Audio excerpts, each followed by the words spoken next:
microphone. So people, yes, we are going to record. So please feel free to turn off your camera if that bothers you, or else let's stay with camera on, which is always nice. So we have people from Italy, El Rio de Fiume Serchio, Scotland, based in Stirling, River Forth, Chile, El Rio Cruces, South Wales, UK, Ireland, Mexico, Northern Finland, wow, that's new, Italy, Peru, wow, India, wow. I think just reading some of your locations already talks about what the spirit of this project or this worldwide event is, which is a planetary community which is locally situated in different rivers around the world. So each of us has a home river, a river we love, or a local river. My case is the Biobío River, you see behind me, like I told you, south of Chile. And that's what actually ignites the spirit of the Home River BioBlitz. This training session is the first of 2 training sessions because, as you saw, we have people from different parts of the world. We also conduct 2 training sessions so everybody can take part in. I'm Jens. Carlos is also here with us. We have Enya, who is going to talk about communications. Carlos is going to introduce you into iNaturalist. And Vera is going to make the introduction in the second session. So now I will just briefly tell you a bit about the story of the Home River BioBlitz, the diverse Home River BioBlitz that we have seen happening, and also a bit of who we are, the workshops that are coming, and then Carlos is going to take over and tell you about the iNaturalist tool for the BioBlitz, and also Enya on social media and how we utilize social media. And after that, you may ask any questions you have. I'm glad to see so many rivers and rivers from around the world. And actually, this very idea started in the same place where I'm now, in Munich, some years ago. During the pandemics, we were with friends, the River Collective, which is an NGO we are part of. Vera, who is not here, but is also part of the River Collective, David, Cara, and other friends, and also Carlos, wanted to conduct a BioBlitz Belgrade in Serbia for a National Geographic Fund, a citizen science fund. But COVID happened, so we couldn't do it in Serbia. Then we thought on doing it in Montenegro, and COVID kept happening for many months until we understood that COVID wasn't going to go in some weeks, that it was a long-lasting pandemic. And then we were like, okay, so we cannot go to other places, but everybody lives in a particular place and lives by a river. So what if each of us conducts a BioBlitz, small one, using like COVID protocols at their own home rivers?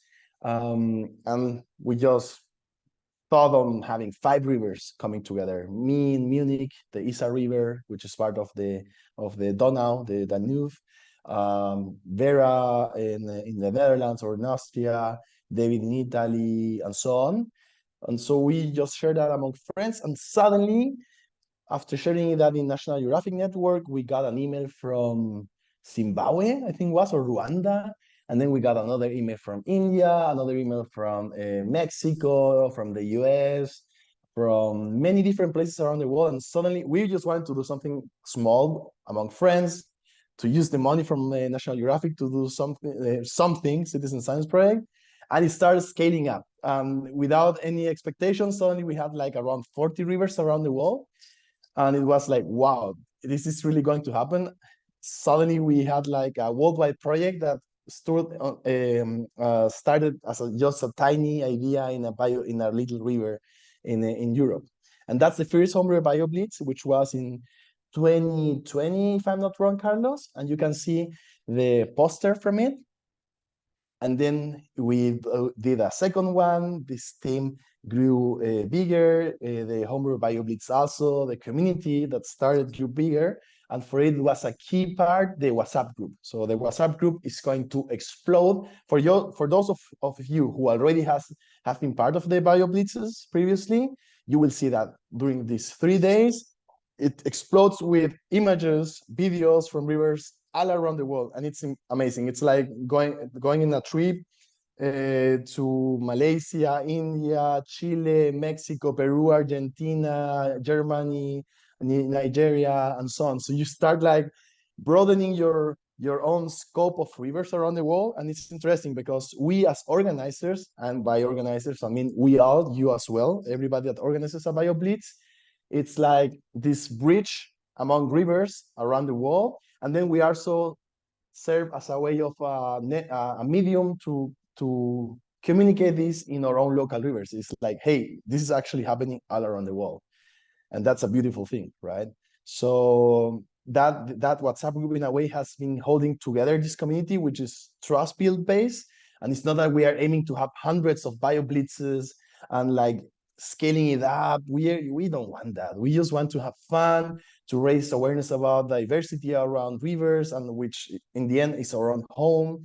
And also like this more than human neighborhood, right? So this river is inhabited by amazing types of birds, the same as fishes, plants, and in the end is to recognize that we humans are living together with so many other species. So that's the core of it, is making community, building community. And in the end, each BioBlitz does whatever they want. You set your own goals, and that's for us very important. So it's a community. This is the second BioBlitz, the third BioBlitz, and now we have the fourth BioBlitz. So we are very happy that we have been continuously doing this. Many times the BioBlitzes repeat themselves in different places, so that makes us proud.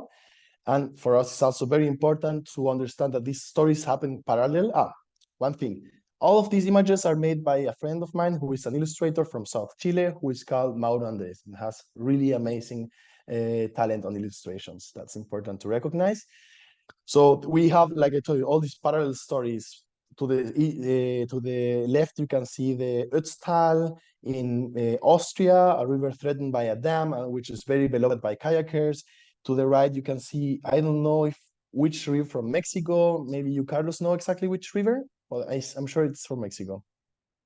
You don't remember. Okay, so we have different rivers with their own stories, which are also stories of threatening, for example, dam construction, channelizing, pollution, and so we cannot talk about rivers without talking about diversity, without talking about river destruction. But at the same time, we are aiming to celebrate these rivers and the communities that live by the rivers. You can see, for example, here, in the middle, that was in Lithuania or Estonia. I always switch those names, but they went out with their kayaks. To the right there was that in the Ilorin River as well.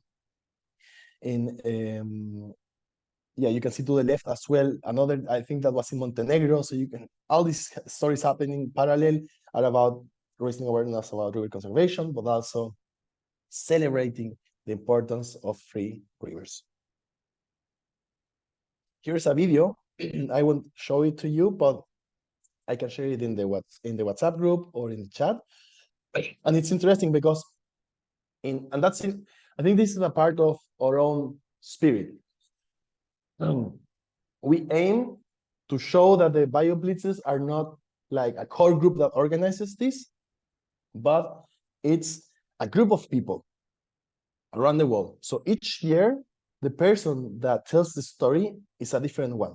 For example, the first year was Vera, the second year was me, third year was Enya, the fourth year now will be Carlos, and that's the 1 minute video. The 4-minute video has stories and interviews from all around the world, and it always changes. So we always try to highlight different stories, different people, different rivers. So we show this as a community, and this is a thing we did it on purpose because it's always easy to fall into the individuality, right? This is a project. We are aiming to have our name everywhere, and I think it's important to be honest on that. That's not our goal. Our goal is just to go out, have fun, whatever must be done for conservation or river protection. Let's do it, and each river has its own goals. And as you can see, that has been translating in this year's BioBlitz that we already have more than 50 or 60 rivers, if I'm not wrong, and you can correct me. And it keeps growing slowly, steadily, this worldwide community. Like I told you, the River Collective is a key part of this, is where the funds are getting from National Geographic, also from NRS, not big funds, but those that permit us to keep communicating this, to keep working on this and bringing the guidelines, the organization, the workshops to you all. And the core team has been until now Carlos from Mexico, or iNaturalist wizard, Vera from the Netherlands, she's into this galactic coordination, Enya, who is into communication and social media, you have seen a lot of her mailings, Yelena, part of the science team, Jasmine also from the UK and into science, me from Chile, also in the coordination. And we are always open to receive more people. Paula Iturralde joined us this year, also Shishti Vajpayee from India. So the core team is growing and we understand it's a big responsibility and we are always open to new ideas and new members. And the workshops that are coming is the storytelling workshop on the 11th. And it's going to be about river justice, social environmental justice, and river rights. The science workshop on the 14th of September. Then we have the bio blitzes. And then we have a recap session where we are going to share the results of the bio blitzes on the October 5th. And we are also going to do an online mapping session. So we have a illustrator who is going to map all our stories. And let's see what happens out of that. And then we have a little hackathon on the 9th of October. And that's basically it. I think I'm a bit over the time, but I hope you enjoyed a bit knowing about the background story of the BioBlitz. If you have any question related to why we do this or how actually it came up, just write it down in the chat. And now, Carlos, the stage is all yours. Thank you. Oh my God.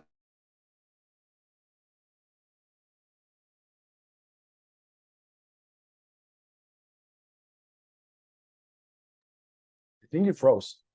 Okay. Right? Okay. Yeah. Now you're Okay. back. Now? Okay, I hope now you can hear me. And sorry if I get some technical issues around here. Thank you, Jens, for the introductions. And thank you, everybody, for joining today. Thank you for sharing a little bit of your time.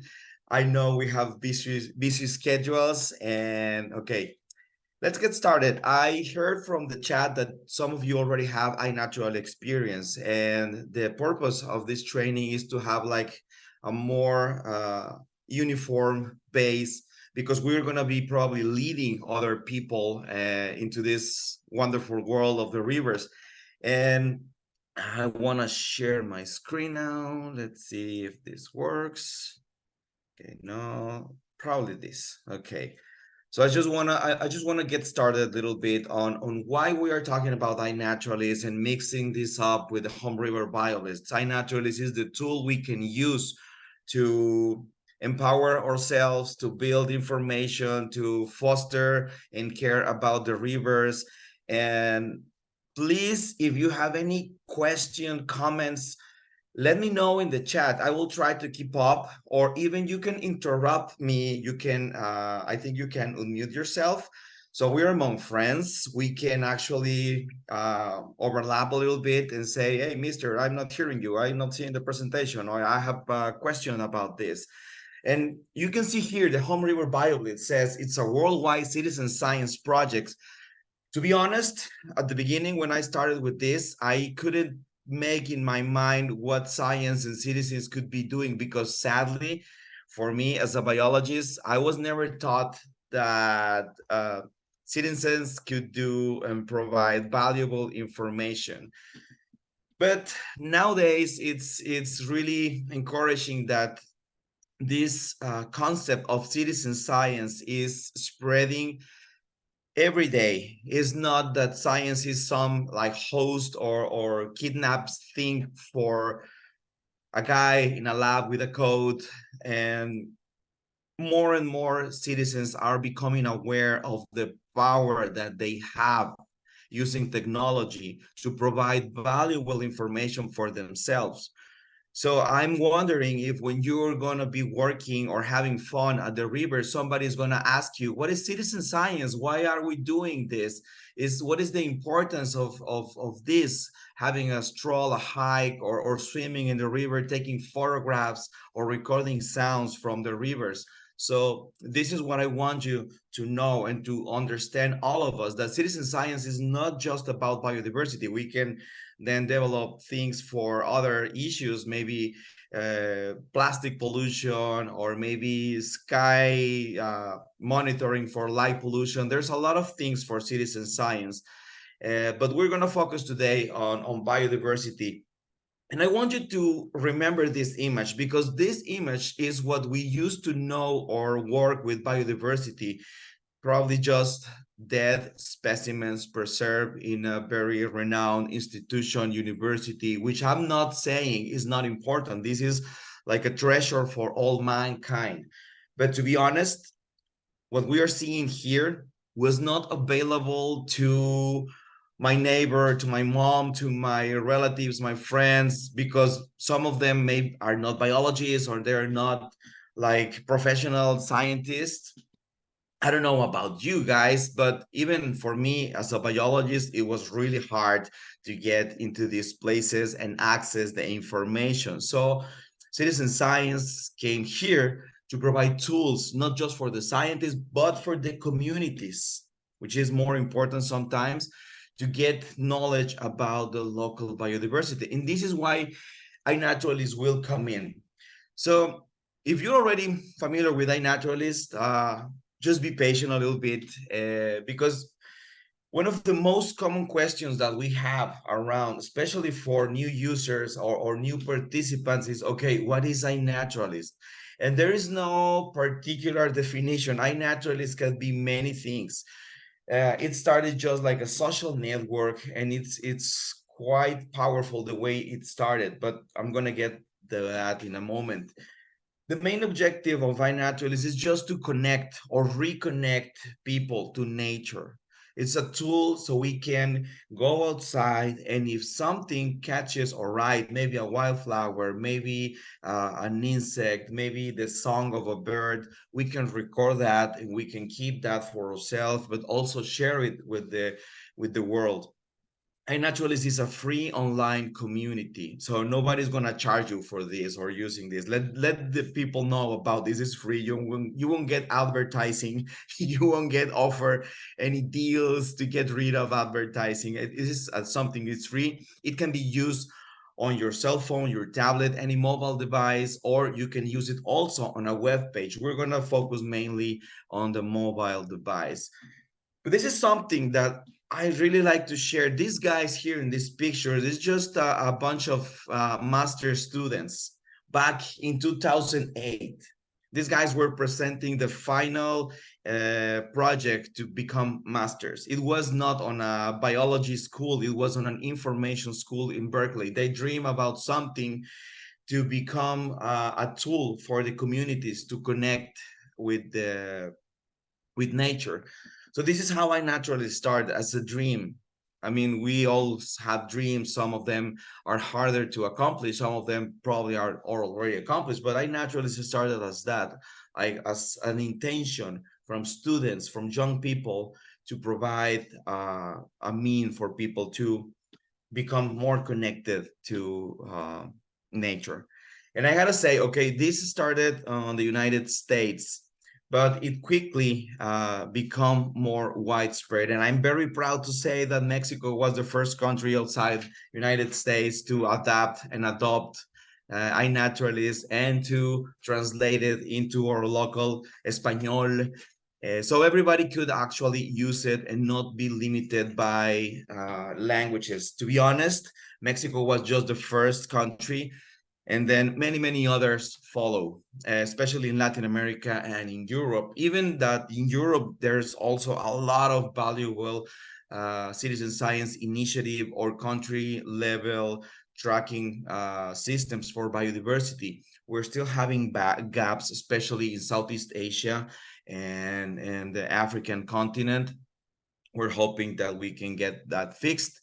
But you can see now how big the iNaturalist community is growing at a country level. And this is important because when we are talking about a global community, sometimes that kind of stuff sounds like very enthusiastic, but with iNaturalist, that is actually true. And then I'm gonna switch a little bit. I see a chat here. Vaya Mexico. Yeah, Viva Mexico.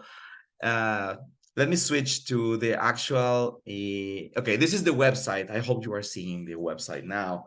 And I'm switching to this because before we jump into how this works, I really want you to see firsthand what is this global community looks like in terms of numbers, something that we can measure, something that we can share. This is the map just now. And on the iNaturalist, you can see that iNaturalist records covers now pretty much all of the planet. Some areas, maybe the South Pole, but you can see one here, lost spot. There's a lot of records in the middle of the ocean, just maybe a few gaps missing in some areas, but this is the map. And I want you to see this number around here, 150,000 million observations. That number is a huge number. That's an important number because, to be honest, this is history on the making. No other time in the history of humans have these numbers been around. And all this has been made possible by this other number. We're talking about numbers, but these numbers represent people, represent human beings. Some of them sadly are not around in this plane of existence anymore, but they have like testaments now of their work. Think for yourself, at what point of history more than 2 million people have been providing and reconnecting with nature to provide biodiversity record? This is outstanding. This is something that we are part of it right now, and hopefully the participants on the Home River BioBlitz will be too. But okay, some people have like nothing else to do, like, okay, 240,000 observations. I don't know when they sleep, but they're here. And it's not sometimes about the numbers, it's about the engagement that we as an individual may have. iNaturalist right now has more than 400,000 species already documented in the whole planet. We're estimating that iNaturalist hosts now more than 50% of all the vertebrates in the planet, and there is room for more, especially with less known organisms like insects and other invertebrates. So when you are at the river, you can focus also on the small individuals that live in our rivers. Okay, you can see that there's a lot of information around here. We cannot go through all of it, but there's another very critical part of iNaturalist, which is the identifiers community. I noticed that I have this in Spanish, but you can easily translate it in English. Let me go to this right now. No, it's not gonna leave me right now. Okay, but okay. Since iNaturalist was not specifically designed for biologists or people who actually are knowledgeable about the scientific names, many people could be like a little bit disconnected about, I don't know about the species, I don't know the names. But one of the biggest advantages of iNaturalist is the identifiers community. Imagine more than 300,000 people devoting themselves to provide identifications to other users. Some of them have more than 1 million identifications. Not all of them provide identification to species level. And probably this is a good point to let you know that iNaturalist works both on photographs and sounds. You cannot use videos, sorry about that. But also, the reality is that today, not every single species will be identified just by photograph today. We don't know what's going to happen in the next few 6 months or maybe the next few years. But right now, not all species can be identified. But even if they cannot be identified to species level today, this information is really valuable for the future. We are setting historical records every time we snap off a photograph and put it on iNaturalist. So that being said, let me search river violets. We are working with iNaturalist because we can provide records and we can keep track of those records. You can see here that we have projects from the previous years. This is 2021, 2022. This is a particular project for our regions. This is another from Mexico. And let me see if I can find Home River Violets 2023. We will be asking you to create a specific project for your river, your wetland, or whatever creek you want to work and have fun within, okay? So you can see here, there's a lot of them already created. And the Home River Violets, okay, you can see there's a lot of them right now here. So if you're having trouble creating or you haven't created, we're gonna go through it in a couple of minutes. But right now, I'm gonna then try to switch back to projecting my cell phone, because when we are out there, we're gonna be working a lot with the mobile devices. And I'm sorry to tell you that I work with Android device. So if you have like an iPhone, it's gonna be a little bit different than we have. Let me know in the meantime if you have any questions, any comments, something that you have a doubt about iNaturalist, so we can specifically address any issue that you might find. You can share in the chat. I don't know if I'm going too fast. I'm projecting this. Okay. When I get started with this, I won't be able to see this chat. So please interrupt me with your voice. Now I'm gonna try to project. Okay, where is it? Where is it? Where is it? Video screen mirroring.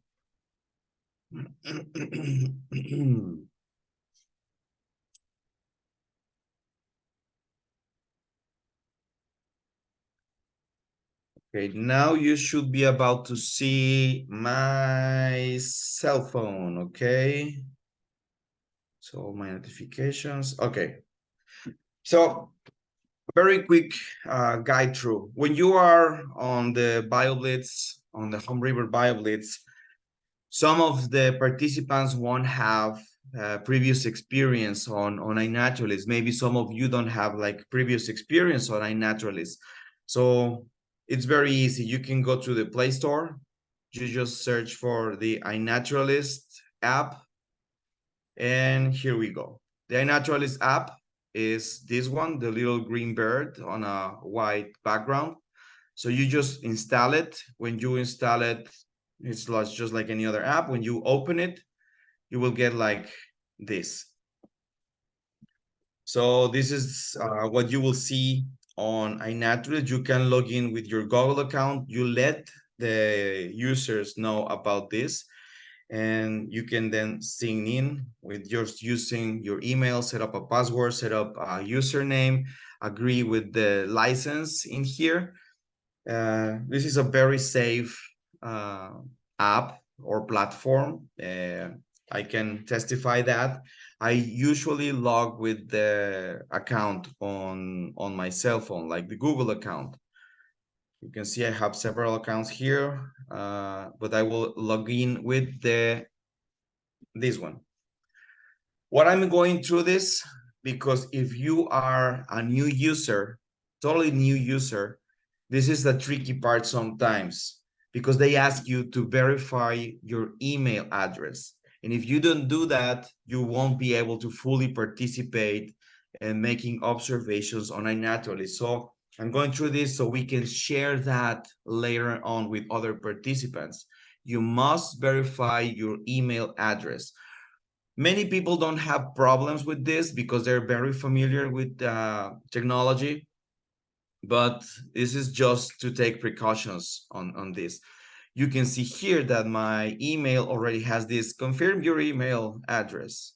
So you just go here, confirm your email address. It's going to send you to this page. Your email address has been successfully confirmed. This is like standard procedure. And that's it. Then you're going to switch back to your app. And then again, log in, sign up, log in with Google.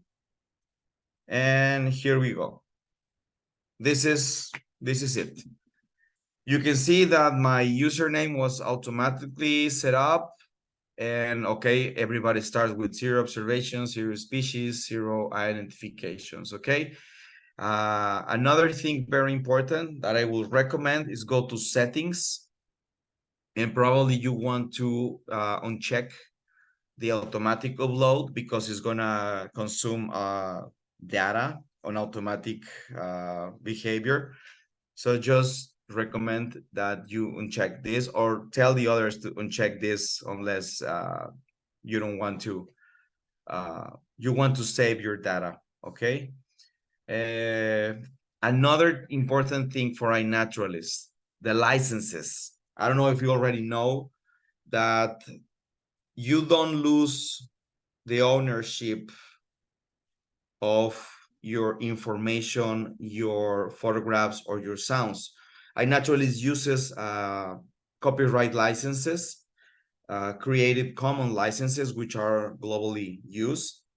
And the most common use is this, like attribution non-commercial. It means that you can share this information, photograph or sound with other places like the GBIF or Wikimedia.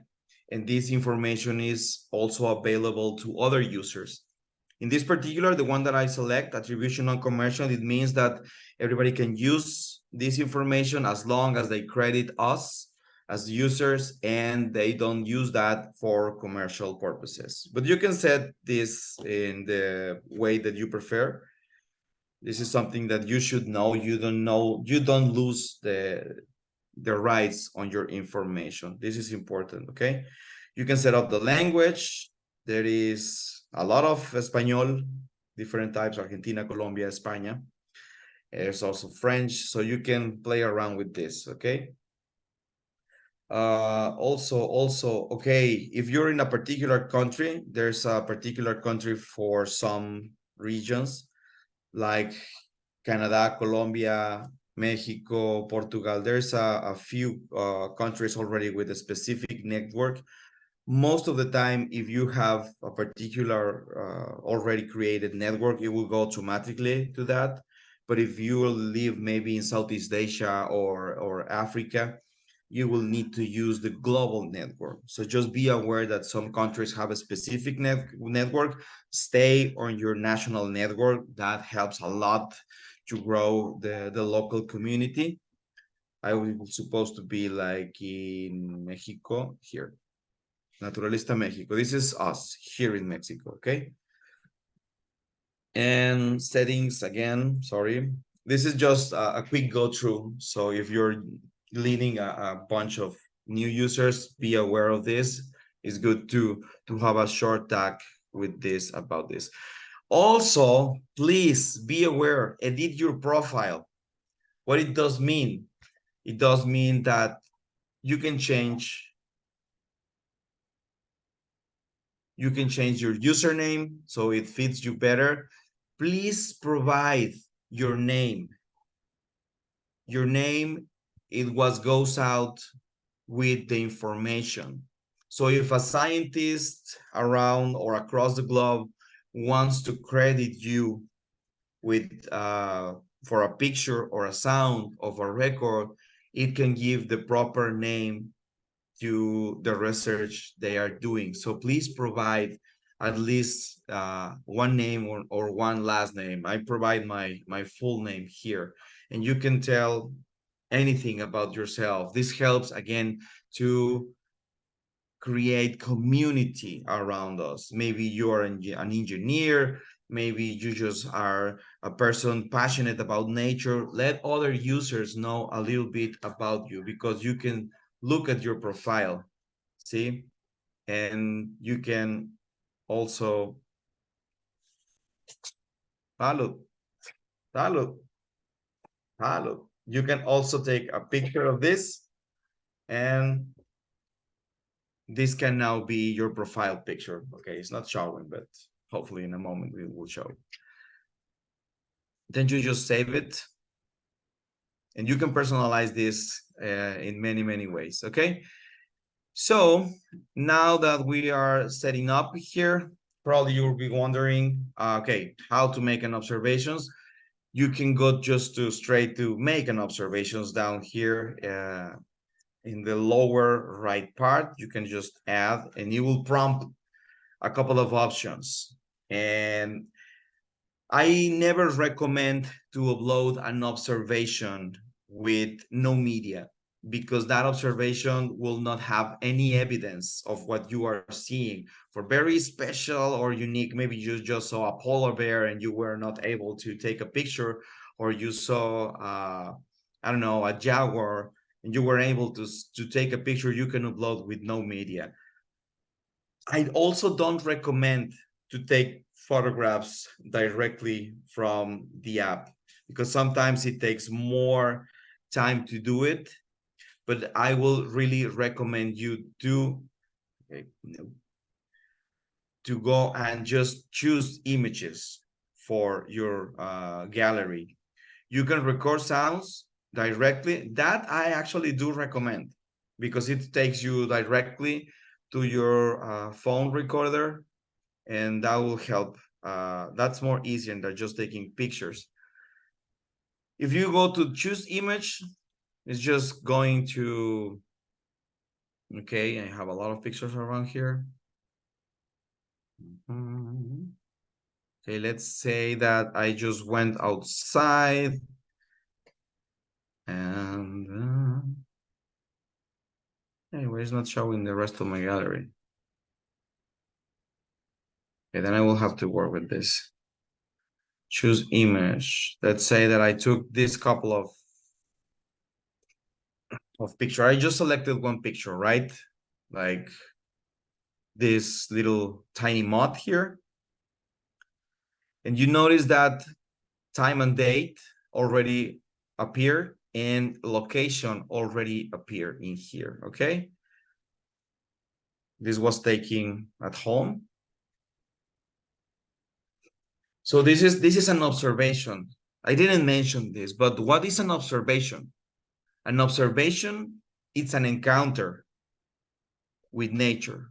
You and nature. Maybe you're in the bathroom and you see a spider. You can make an observation out of that. Maybe you just walk out your door and you find in your garden this little moth. That's an encounter with nature. You can take a picture and put it on iNaturalist. You can take pictures of animals, plants, fungi. You can take alive or dead animals. Yes, you can take pictures of animals killed in a road. That's totally valid. You can take feathers, nest, skins. You can take shells. You can take tracks, even poop you can take. Though all of those are evidence of biodiversity around us. So don't limit yourself to just taking picture of pretty big animals, birds, butterflies. Focus a little bit on those tiny animals like this little moth here. And let me tell you how my gallery looks like a little bit. So, okay. Maybe I just saw this bird flying around my local river. So I took even this distant photograph, and maybe the Mexican birders won't let me lie. This is a vulture, a turkey vulture probably. But this is something that counts. Even if you see like this dying plant here that actually makes an observation.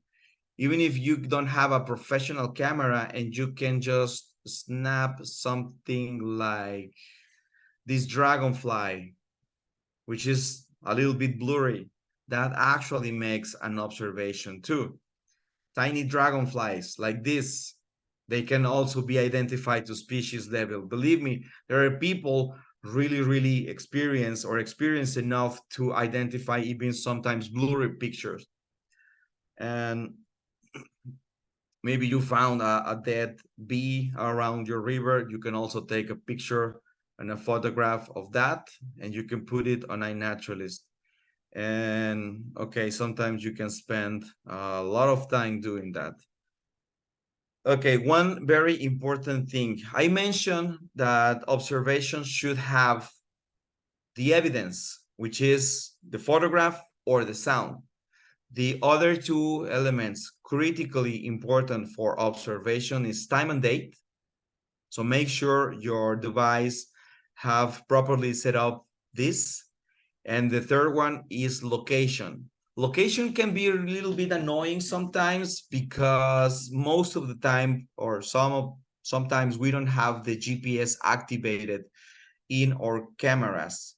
So I'll strongly recommend to go to your phone settings, camera settings, and then you just go and look for this one, location tags. And to be honest, it's really annoying that every single different phone has different name for this. Sometimes it's geotag or location, or maybe just geolocation. So just make sure you turn this on, because that, whenever you take a picture like this, it will automatically record. Oh, it's not showing. It will automatically record the location. And when you put it on iNaturalist, it will automatically add the location. You can see here that it's really easy.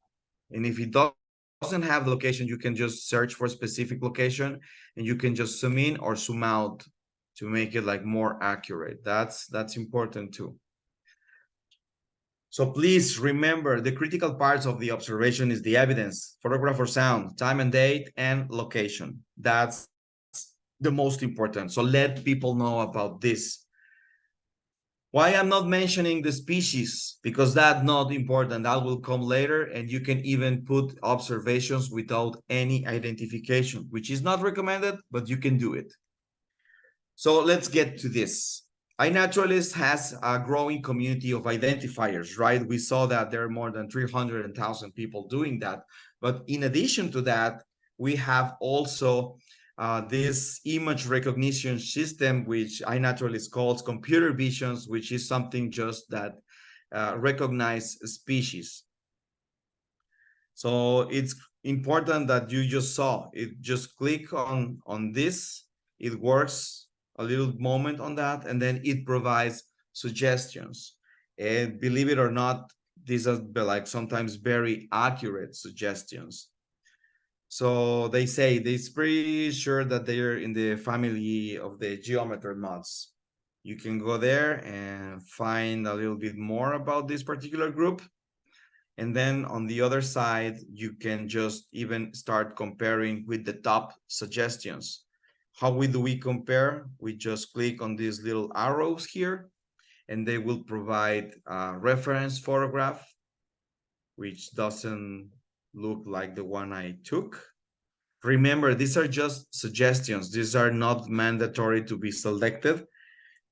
And for some groups, like this particular, is not easy to have like a proper identifications. We can just leave like, okay, this is a geometry mod. But if we are not sure, we can even type like just animals and just select that, okay, this is an animal. For that, we are sure. Maybe we are sure that this is an insects. So we just type insects here, okay? And then we just click on the green arrow down here, and here it is. Remember that I turn off the automatic uploading. I just need to click here on upload and it's gonna be syncing the observation, uploading the observation. I'm now connected to a Wi-Fi network. It won't deplete my data. And okay, pretty much that's it. You can also go to your gallery. You see here, if I go to the gallery, I can select a couple of photographs. It's important. Please let the participants know that they should not mix different organisms in a single observation. You can see here that I selected 2 flowers. Maybe I'm seeing this little bird here. If I select it, that's not good. We should just keep the flower like this one. If we do like 1, 2, 3, 4, okay, maybe a shell and another shell. If I'm gonna share this on iNaturalist, this is what we will get. This is a common mistake to mix different species in a single observation. So make sure to let people know that this is not the best way or the proper way to do it. We can delete pictures. Let me delete a couple of them. And as you can see here, okay, I just ended up with a single bird here. Oh, on the Android system, you can actually edit photographs directly on the app. You can just crop them. Maybe you can, I'm not a professional editor, so this is like just to let you know that you can do this. You can play with brightness, crop, and stuff like that, and then you just save that. And again, let's make the exercise and see if they can tell me the image recognition. It says like, okay, ibises analyze, and I can compare my blurry picture with the reference pretty picture. And you can see it's pretty much it. So I can be confident on selecting the species, African sacred ibis. Okay, so I just click on the green circle and I go to my iNaturalist account and then upload, and that's it. So it's pretty straightforward. I don't know if you have any questions about it. I cannot see the chat. So if you have any question or comment or something that you want to know about how the app works, please let me know by voice. Really appreciate it.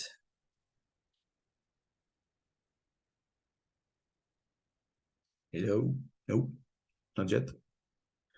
One other important thing about the app is that this is a great place to actually check on your activity. I don't have any yet, but here you will be able to see if somebody has provided comments or identifications to your own observations, or if you provide other comments, you can follow up on your activity section here in the app. In the app, you can also explore everything around you or specific locations. Like if I want to know maybe what's going on a small forest located in Tanzania, I just go here and search for a specific place. You can turn into an online map. This works also for your rivers. Let's say that I want to go for Rio La Silla, which is one of my local rivers.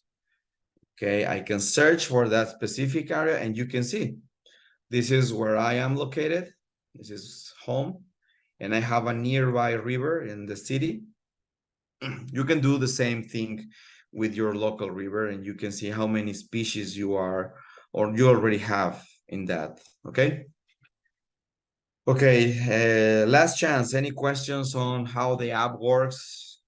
Remember that we can also do it later if you have any questions. But okay, it's pretty straightforward. So I'm gonna just quit There are sharing. some questions, Carlos, but I think we Okay. can leave them.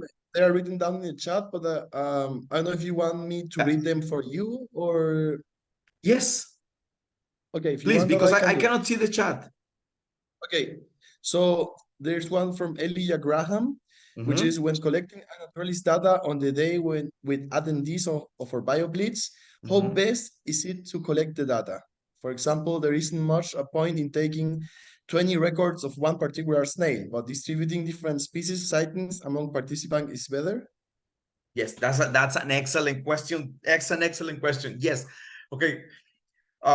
Remember, iNaturalist, it's for personal use. Although we generate a lot of information, 20 different people can have the same encounter with the same specimen. Sometimes we will think that this having like 20 pictures of this same species is not important for scientists. Maybe it's not, but for people, it's important. So let people have photographs from the same species or the same individual.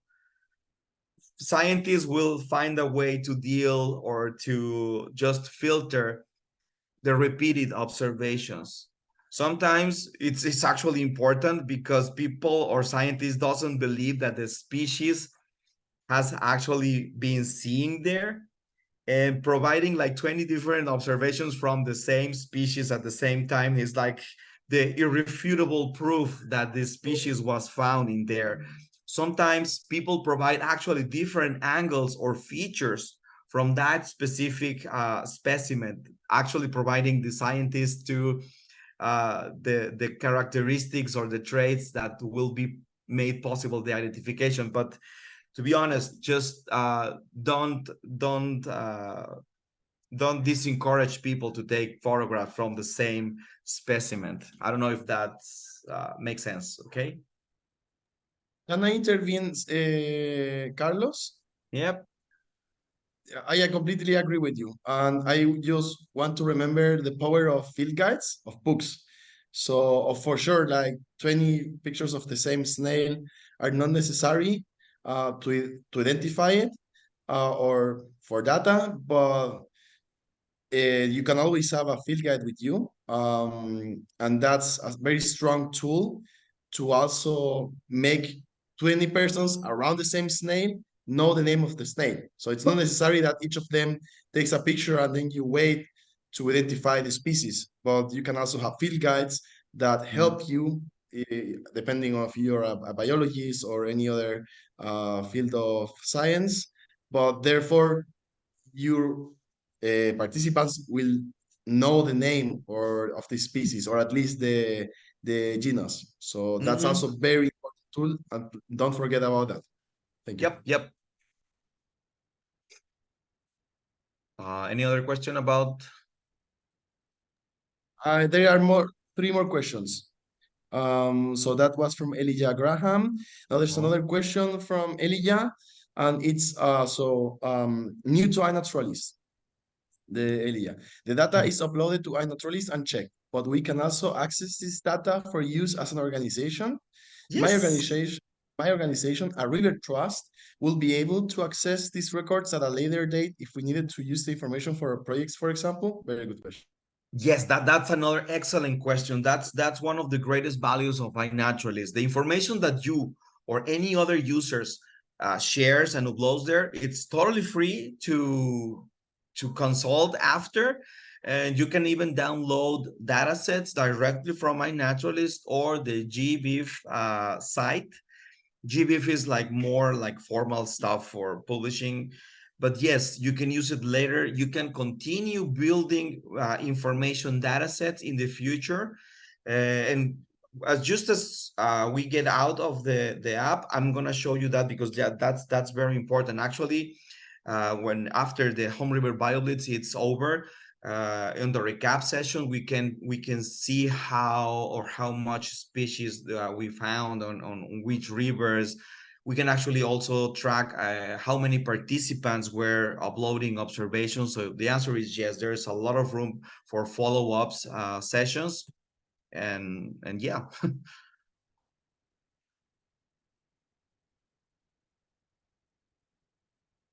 um, I'm now gonna read the next question. Thank you, Carlos.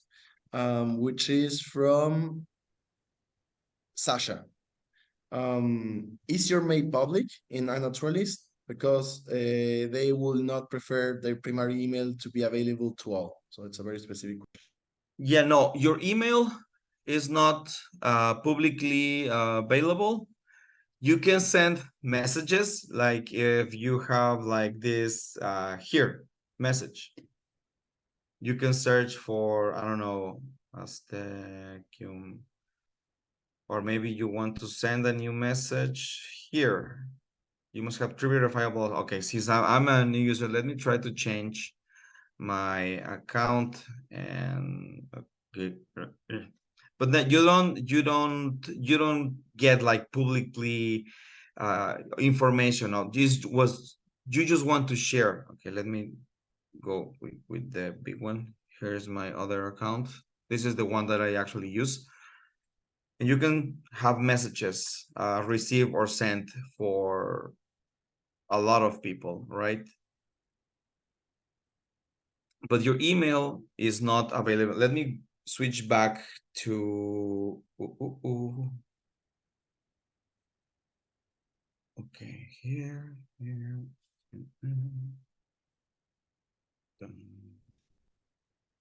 Okay, let me here. Okay, you can see, let's take a look at the profile. This is how you will see your profile online. And you can link you can do a lot more things here on your website, right? You can actually write your profile here, your email, but it's not like publicly available. It's part of the deal that you have. They won't disclose that information. You can edit your profile also here in the website.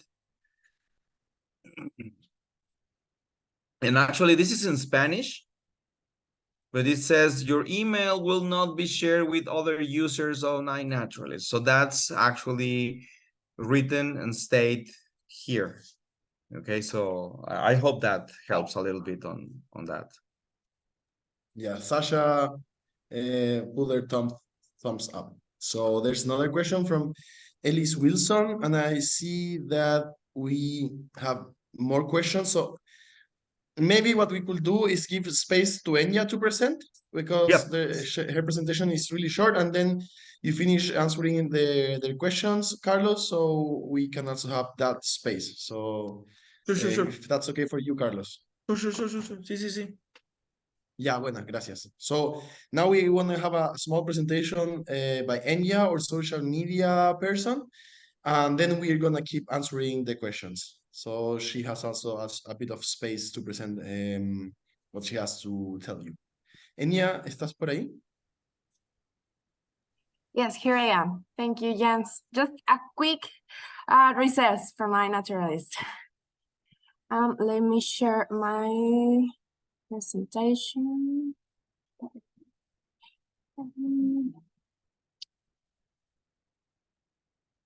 Do you see my presentation, Jens? Yes, and full screen. So perfect. Perfect, thank you. So hello, everyone. Thank you for being here and be very enthusiastic about the Homebrewer BioBlitz. This year, I'm going to talk about the social media since I'm working on it. So the objective of this is spread the river sail, what you experience, all the landscapes, all the scenarios that you will be experience during the Homebrewer BioBlitz event, or even before. So I will encourage you and invite you to connect with the Homebrewer BioBlitz social media. We have an Instagram, and also we have a YouTube channel where you can link on. And for social media and for the Homebrewer BioBlitz project entirely, we are looking for photos, content that we can share through the year to other local rivers. So we all know what you experience and how many people is working on this. So these are some examples of citizens with the river. This is some types of photos. We have citizens as a group, citizen chatting, citizens in the river, around the river with the biodiversity. So these are some of examples that you can take during your home river BioBlitz. The second example is your river landscape. Tell us a little bit more about your river, if it's a stretch, if it has a cascade or something like that, because we are a lot of people around the world, so it will be amazing to see what type of landscape do you have. And also the other type of photograph, and also the one you will use in your iNaturalist, as Carlos mentioned, is the biodiversity. So it will be really, really interesting to you that you upload these iNaturalist photos into, I'll show you where, Drive, where we can take the photo and upload it in social media. We don't take the photo from the iNaturalist due to logistics, so we will be very grateful if you uploaded it into our Drive. So I'll be in the Drive sooner. And the other thing that we will really appreciate you taking during your home river BioBlitz is videos. There are two types of videos. The one you will share telling us what you experience. You can take it in a horizontal, so you can share it with the Home River BioBlitz team. The Home River BioBlitz team will take those horizontal video and put it together into the large video recap for the Home River BioBlitz. And the other way around for videos in social media, it's vertical. So with this, we will have content to publish into reels or short videos for social media and also for the YouTube video. So these are some of ideas that you can take during your Home River BioBlitz or before in your workshops. And please tag us in every activity. So I'll share with you through the email all the folder in the Google Drive, so you can put your photos and videos in it. And also there will be graphics, which are the logo of this year Home River BioBlitz and the press release. I'll explain a little more later. So when you go to photos and video, as you can see in this example, around the world there are a lot of local rivers, so you will create your own folder where you could put your own photos about citizens in the river, biodiversity, and the river landscape. So these are how it will work and how we will connect with you and with social media. Finally, this is the Home River BioBlitz Instagram profile. These are the some hashtags for this year, Home River BioBlitz and hashtag Home River BioBlitz 2023. And we are working on it, and we want to engage more people. So please tag us and share us with others, friends. And this is the YouTube channel for River Collective. And here are the recap stories for previous Home River BioBlitzes, where you will be in this year recap if you share your videos as well. And finally, I'll explain a little bit about the press release. We made a template for press release. This means that I'll send to you 2 examples of how to share your Home River BioBlitz into your local newspaper or local emails, so you can share what you will do. There are 2 types. The one is press release, where you will explain more in a little more detail about what you are doing, and media alert, that is more specific and it will engage more people in your local community. So all of these I will share with you through email. So that's it. If you have any question, please put it in the chat. Thank you so much, and I'll be in contact through email and through social media. Thank you, Enya, for the information about social media. So you're all welcome to contact Enya if you have more questions about that. And now we have 20 minutes left for questions, 50 minutes, and then I will do the wrap-ups before we close the session. Thank you for your patience all. And now, Carlos, we go to you already answered them in the chat. You were, well, there's a word for that. It's in German. You're like fleißig. You're like, I don't know how to say it in English or Spanish. Like, No, just but working. there's a very important question related to projects, and I didn't mention about the projects. Most of you already created the particular project for the event. Projects can only be created using the website. Let me go quickly there. And the most important thing is, okay, once that you create the project, it will work for you. You don't have to bother your participants or yourself to actually send the observations. The project will gather them on automatically response. Let's say again, Home River Bio Blitz 2023. Let me see. Okay, here it is. Home River Violets. This is Rio Looting. You can see that this project has already been created. We're still 21 days away. But this is like the project requirements, all the taxa. So you don't need to do anything like there. Just the location. This is very, very important location. You can see it covers wide range, geographically speaking. It's not just sometimes really located on a river. No, users, anyone, projects, anyone, research, quality grade is research grade, needs ID. Okay, and it's set up from September 22 to September 24. Okay, this is what the project will gather all of it. So let me try to find, see, yeah. Project from Rio. Let me see if I can find projects from Rio La Silla, Home River. Here it is. I just want you to look at this past project from my local river. You can see that it was like more specifically accounted to the river. So it just goes following the local river. The place you will create. If it's not existent, you'll probably need a little bit of help on that.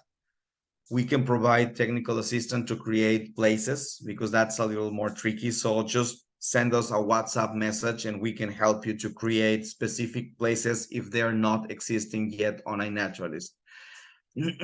Also, we can help you if you find like this, like more troubleshooting, we can help you create specific projects. Just send us a message.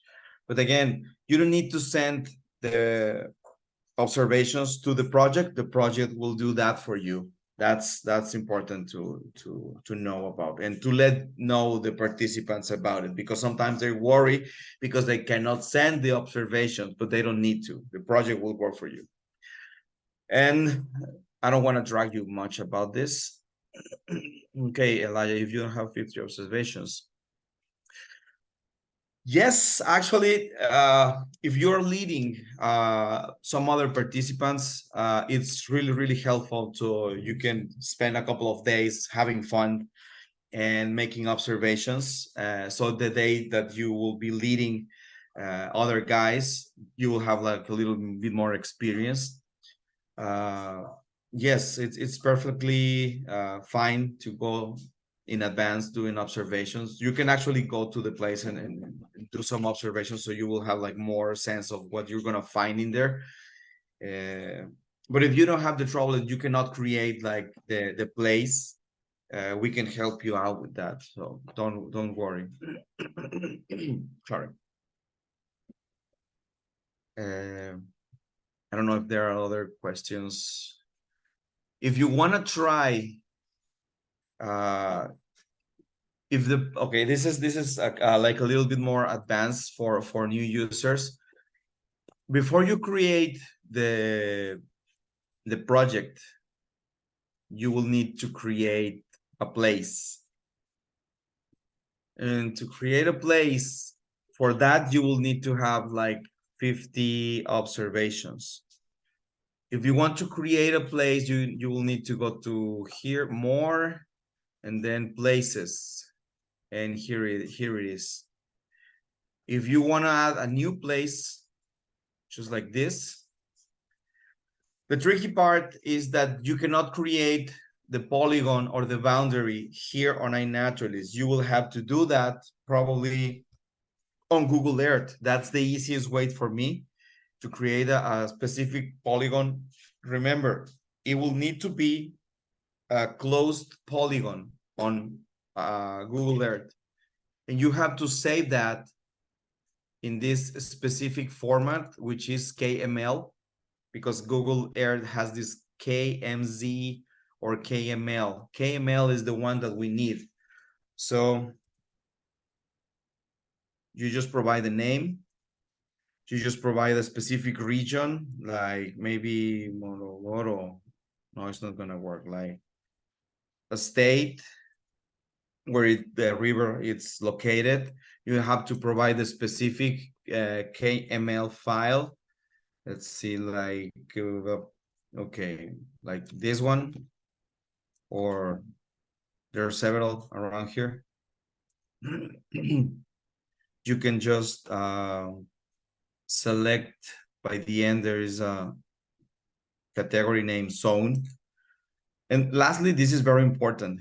Verify your list. So the place that you create will automatically also gather all observations.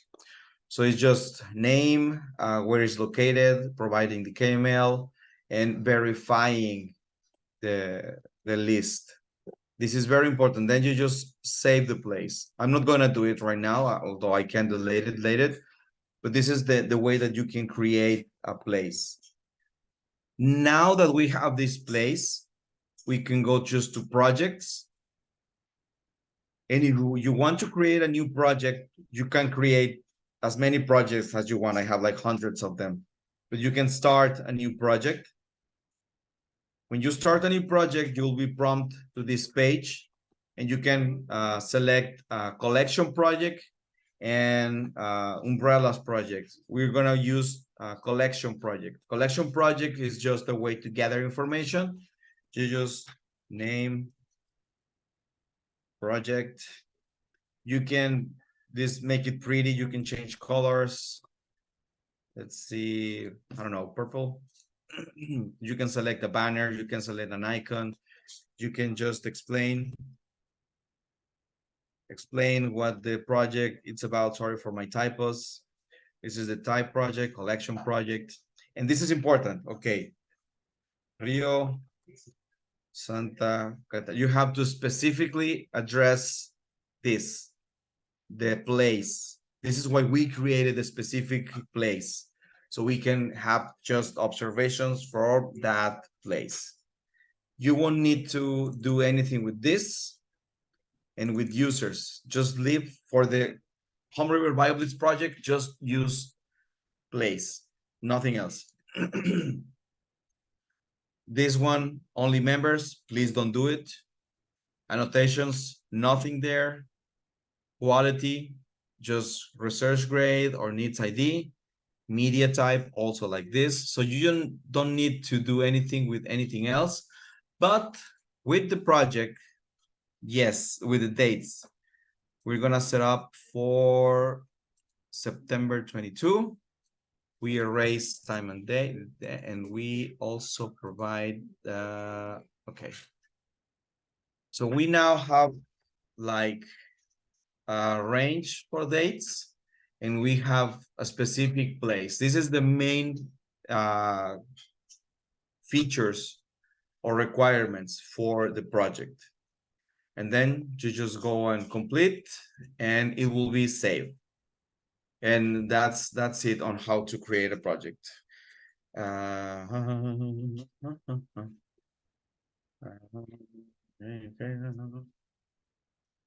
Sí, Pedro, if you don't add any users to the project, that's fine. That's the way you do it.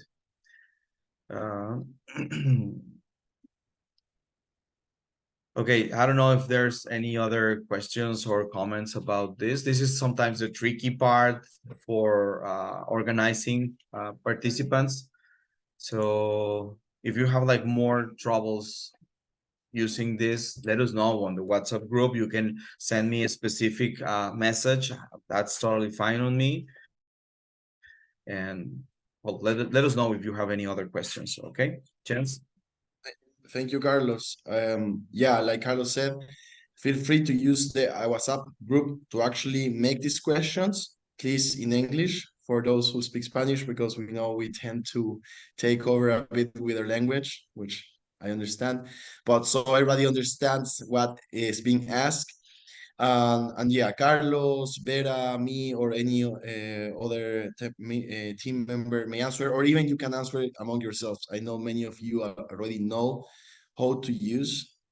Erika Franceto has a question. Yeah, we have a link to the WhatsApp group. Maybe Enya, you can share it down in the chat if you have time. I just want to wrap up the session. Firstly, thanking you, Carlos, for the amazing presentation. There's going to be a second one later, so thank you, Carlos, for being there, where it's gonna be doing my role. For you all for being here and taking also interest into this, and I will close presenting 2 minutes presentation on the values of the Home River BioBlitz, which are very important and really just, can you see this full screen? So one interesting thing about this year is we kind of are mixing this, we have been also mixing science ongoingly with activism in our daily work as scientists. And there's a new concept which is called regenerative activism. We believe has a lot to do with what we do as team, and is that many of you for sure that work in science or river conservation or any type of environmental projects often may feel like this fire that fuels your fights for justice, for environmental justice, be it anything you do, it burns us, right? So we fight to respond to injustice with a transformative vision, but we end up conflicts, divisions, losing activities through burnout and so on. So we aim to produce a safe space for learning and action in which like personal and social transformation come together and drive each other. And that's also the WhatsApp group. So we aim to take care of this community. So we please ask you also to take care of people in the WhatsApp group.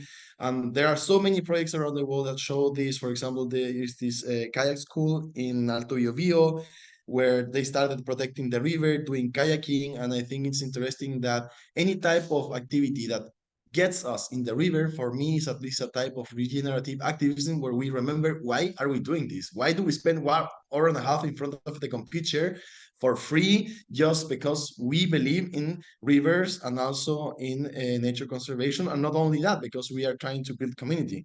So for us, there is this change from not only collaboration but to radical care. So we care about amongst us, who is with us, why are we here, and we not think only of our past and history, but we also care on like which future are we building up together.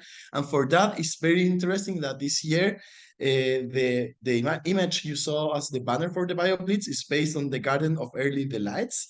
In a, well, you can see maybe this resemblance, maybe not, but the thing Mauro did is interesting because he used an IA to produce it, and we made like a little story which aims to have an idea of the future we see. And this is, I will read it for you, just a piece of inspiration. But this River of Delights, which is from 2023, made by Mauro Andres, is a classic pictorial work based on the pre-Renaissance piece by Hieronymus Bosch, The Garden of Early Delights. And this work by Mauro Andres, carried out in a period between pandemics, right, in the midst of the climate crisis and during the 6th mass extinction, was part of a citizen science project at the planetary level based on affection and care for rivers and their human inhabitants, and the more than humans. Every year from 2020 to 2037, this event as the Home River BioBlitz was held and came to an abrupt end. We don't know why. That's part of the game. Who knows what happens in the future? But at least it's going to happen 27 years, it seems so, or 17 years. And it's believed that the fourth version, this one, held in the same year as the work, was part of a series of actions aimed at opening portals around the world through which river guardian creatures entered the plane we call here and now. It's just a game, a fiction to, in a way, come together and see a common future for river protection and river love. So I think that's also for us. As you saw, we have this very nerd citizen science part of the things, which is very important for us to do science, but we also aim for community building. And also we have a storytelling workshop where we gonna share tools, share stories on like how can we communicate the stories of our rivers, not only the human stories, not only the species or the biodiversity stories, but also sometimes even other non-tangible inhabitants like spirits and other beings that we in America, in our own ecosystems, also understand it that way. So we are happy to have you here all. And I don't know if Enya or Carlos have anything to ask. I'm always excited by the Home River BioBlitz in the sense that I love seeing faces from all around the world. So I would love for you who is still here to turn your mic on and have a little picture of us all to see that there are people behind the webcams, because sometimes it's hard to chat when you don't see who is behind it. So maybe that's the ending of this session, just for a brief moment to see your faces and take a picture. So I see we have, okay, so we are not only among robots. There are actually people behind the cameras that are off. Hey Al, thank you for being here. I will take the picture now in, okay, Pedro is there, Antonio, Alvaro, Silvano, and Andrea. If you're gonna turn your camera on, it's the moment, or else I will take the picture in 3, 2, 1. There we are. Well, thank you. Carlos, Enya, do you have anything to add? Just to say gracias for your time. That's a valuable asset, and thank you so much for being here, all of you. Thank you so much. Gracias. Dankeschön. Thank you. See you around in the next workshops and during the BioBlitz. Thank you all. Thank you, Carlos and Enya and everybody.